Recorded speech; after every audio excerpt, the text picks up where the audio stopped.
फिर 16, 1025, 3 भागों में डिवाइड कर लिया, इसको चंकिंग कहते हैं। ठीक है ना, क्या कहते हैं इसको? चंकिंग कहते हैं। मेटाकॉग्निशन है thinking about your own thinking, review करना, प्लान करना, उसको आपकी जो थॉट है उसको आप रिव्यू कर रहे हैं, प्लान कर रहे हैं, मैनेज कर रहे हैं, कंट्रोल कर रहे हैं, तो वो पूरा आपकी थिंकिंग से या कॉग्निशन से रिलेटेड है। कॉग्निशन के बियॉन्ड जाना, thinking about thinking, awareness of awareness. तो आप चाहे एक फोन नंबर को टुकड़ों में तोड़ के याद कर रहे हैं तो ये चंकिंग है। चंक्स बना लिए बेसिकली आपने। वो सोया चंक्स आते हैं ना, घर पे कभी मम्मी ने बनाए होंगे आपके, या आपने खुद बनाए होंगे, पापा ने बनाए होंगे, मैं क्यों कहूँ सिर्फ मम्मी बनाएंगी, नहीं तो हम भी स्टीरियोटाइप को प्रमोट कर रहे हैं फिर। ठीक है ना, हालांकि ज्यादातर घरों में सच्चाई यही है अभी भी, लेकिन फिर भी ये ऐसा थोड़ी कि यही होना चाहिए। तो अगर हम देखें तो वो सोया चंक्स आते हैं, वो सोयाबीन वाले छोटे छोटे चंक्स होते हैं, उसके चंक्स का मतलब ये टुकड़ों में तोड़ दिया आपने, तो उसी तरह से ये वही चंकिंग है। क्वेश्चन नंबर 15 देख लेना एक बार। क्वेश्चन नंबर 15 देखना फटाफट से। Formulating new clarifications going beyond the simple application of previously learn rules to achieve a goal and evaluating the outcomes are important parts of. फटाफट से बताओ, किसी लक्ष्य को प्राप्त करने के लिए पहले से सीखे गए नियमों के सरल अनुप्रयोग से परे जाना, यानी जो आपको आता है उसका और थोड़ा एक नेक्स्ट लेवल पहुंचना। ठीक, क्या कर रहे हैं आप? कोई लक्ष्य है, कोई गोल है, उसकी प्राप्ति के लिए। ठीक, मान लीजिए आपको 120 नंबर लाने हैं सीटेट में, 130 नंबर लाने हैं, व्हाटएवर, ठीक, को प्राप्त करने के लिए पहले से सीखे गए नियमों के सरल अनुप्रयोग के परे जाना।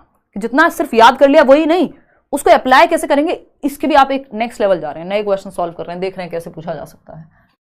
ठीक, स्पष्टीकरण तैयार कर रहे हैं, क्लैरिफिकेशन, और परिणामों का मूल्यांकन करना इसका महत्वपूर्ण भाग है कि जब आप मान लीजिए मॉक टेस्ट लगा रहे हैं तो फिर एनालाइज भी कर रहे हैं, प्रॉपर देख रहे हैं गड़बड़ कहाँ है, किस तरह के क्वेश्चंस में दिक्कत होती है, और भी सारी चीजें आप यहाँ कर रहे हैं। 120 आपका लक्ष्य है, कैसे लाएंगे इस पे फोकस कर रहे हैं आप। क्या है ये? इसमें मेटाकॉग्निशन भी लग रहा है, यानी आप थिंकिंग बियॉन्ड थिंकिंग जा रहे हैं। और मेटाकॉग्निशन क्योंकि ऑप्शन में नहीं है यहाँ, नहीं तो ये मेटाकॉग्निशन का भी अगर क्वेश्चन बनता तो सेम ऑप्शन में अगर मेटाकॉग्निशन दे देता सही हो जाता, क्योंकि प्रॉब्लम सॉल्विंग में मेटाकॉग्निशन लगता है एट टाइम्स। अगर कोई मुश्किल प्रॉब्लम है तो उसमें थिंकिंग अबाउट थिंकिंग आपको जाना पड़ेगा, थिंकिंग के बियॉन्ड। तो ये प्रॉब्लम सॉल्विंग है, एक समस्या का समाधान ढूंढ रहे हैं आप, इसलिए आप चीजों के परे जा रहे हैं। चलिएगा, खैर ये मिसकॉन्सेप्शन तो गलत अवधारणाएं होती हैं, एसिमुलेशन है, आपने ऐड कर लिया चीजों को, जैसे प्याजे के केस में आप मान लिया कि ये बिल्ली है, ये है। रोड मेमोराइजेशन अगेन रटना हो गया, उसकी बात यहाँ नहीं होगी। क्वेश्चन नंबर 16, बहुत ही स्लो चल रहे हैं हम। क्वेश्चन नंबर 16 देखना, अब इसको थोड़ा सा टेस्ट की फॉर्मेट में ले लेते हैं, जल्दी खत्म करेंगे। क्वेश्चन नंबर 16, मतलब उतना भी जल्दी नहीं कि समझना है। Children often form alternative concepts and misconceptions about different resolutions. Which of the following statements is not correct in this context?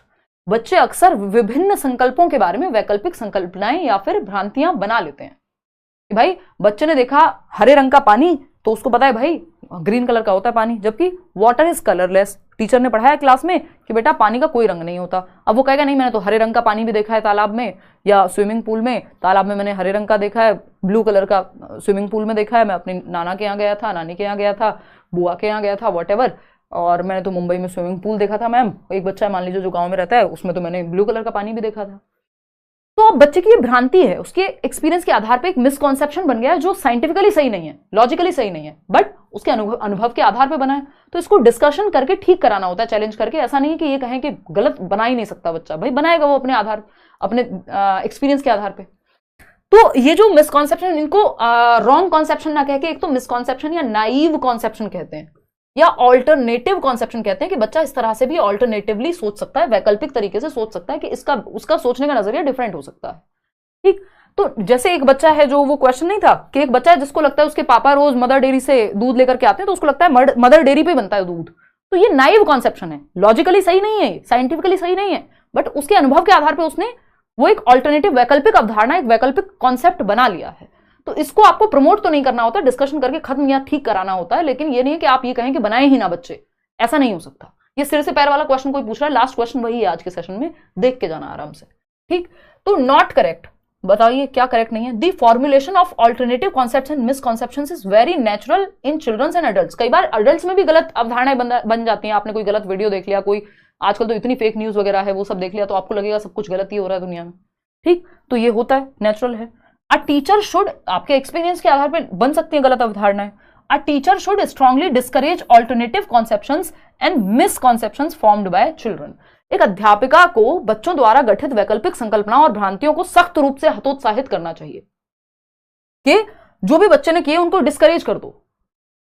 भाई वो तो बन सकते हैं ना, क्यों करोगे ऐसा। चलो बाकी ऑप्शन भी देखेंगे। Alternative concepts and misconceptions are not always unfounded but rather reflect children's intuitive understanding of the world around them, कि वो इंट्यूटिवली, सहज रूप से जो भी उन्हें दिखता है कैसे वो सीखते हैं, ये बताती हैं ये ऑल्टरनेटिव अवधारणाएं। बिल्कुल सही बात है, हमको तो गलत चाहिए। Our teacher should definitely look into these alternative concepts and misconceptions as they are important in teaching learning process. हाँ ठीक है, टीचर को देखना चाहिए कि बच्चा कैसे सोचता है, अगली बार ऐसे पढ़ाओ उसको कि कम से कम ये चीज फॉर्म हो, किसी टॉपिक को लेके क्लियर कराओ, अगर कोई टॉपिक पढ़ रहे हो, बल्कि जो गलत अवधारणाएं वो क्लियर हो जाएं, इस तरह से पढ़ाओ।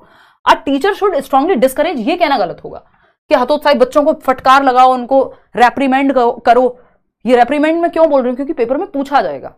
मैं ये नहीं कहूंगी बस मैं आपको ऐसा शब्द बोल दूं कोई जो पेपर में देखिए तो आप घबरा जाएं, तो थोड़ा सा टेक्निकल लैंग्वेज भी आपको पेडागोजी में पता होनी चाहिए, और ये सही टीचर का काम है। A teacher should strongly discourage alternative conceptions and misconceptions formed by children. तो ऐसा नहीं करना चाहिए कि आप डिस्करेज ही कर रहे हैं कि उनका ऑल्टरनेटिव कॉन्सेप्शन बनने ही नहीं देंगे हम। ऐसा थोड़ी हो सकता है लाठी लेके बैठ जाओ, बनेगा वो तो एक्सपीरियंस के आधार, उसको ठीक कराना है आपको, उसके बारे में पता होना चाहिए आपको। क्वेश्चन नंबर 17 देखना। The use of multi sensory approach should be encouraged at the primary level of education because. Primary level कितने साल का बच्चा होगा, 6 से 11 वर्ष का, कक्षा 1 से 5 में, और एलिमेंट्री लेवल 11 से 15 वर्ष का बच्चा होगा, 6th to 8th क्लास में। ठीक है जी। अब यहां पे प्राइमरी की जगह एलिमेंट्री लिखा होता, आंसर तब भी वही होता। मल्टी सेंसरी का मतलब क्या है, यानी मल्टीपल सेंसेस। मैं बहुत बार कहती हूं कि जितने ज्यादा सेंसेस बच्चे के पढ़ने में या सीखने में इन्वॉल्व है उतना बेहतर है।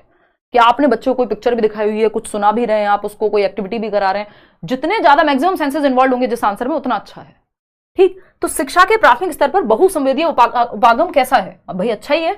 It saves a lot of teachers instructional time. देखो टाइम बचाना पर्पस नहीं है यहाँ पे, बच्चा अच्छे से सीखे ये पर्पस है, तो ये तो हो गया गलत। हमें बच्चे के पक्ष में चाहिए उत्तर, जो टीचर के पक्ष में वो नहीं, बच्चे के पक्ष में चाहिए सब कुछ, क्योंकि चाइल्ड सेंटर्ड एजुकेशन कहती है सारी दुनिया बच्चे के अराउंड घूम रही है। वहां पे जो भी एक्टिविटी प्लानिंग है, जो भी मेथड है टीचर के, सब कुछ वो बच्चे के हिसाब से होगा। It creates obedience in children. बच्चों में इसमें आज्ञा परायणता आती है, ये भी बेकार की बात है, आज्ञा मनवाना थोड़ी मुद्दा है।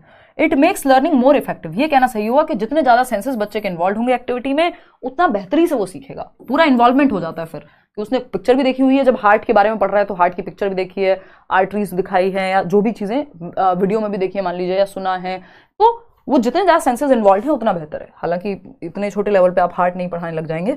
इट प्रोवाइड्स बॉडी पार्ट्स की अगर मैं बात करूं, it provides opportunities for some children to be excluded from education. Education से एक्सक्लूडेड नहीं, इंक्लूसिव फील कराना है।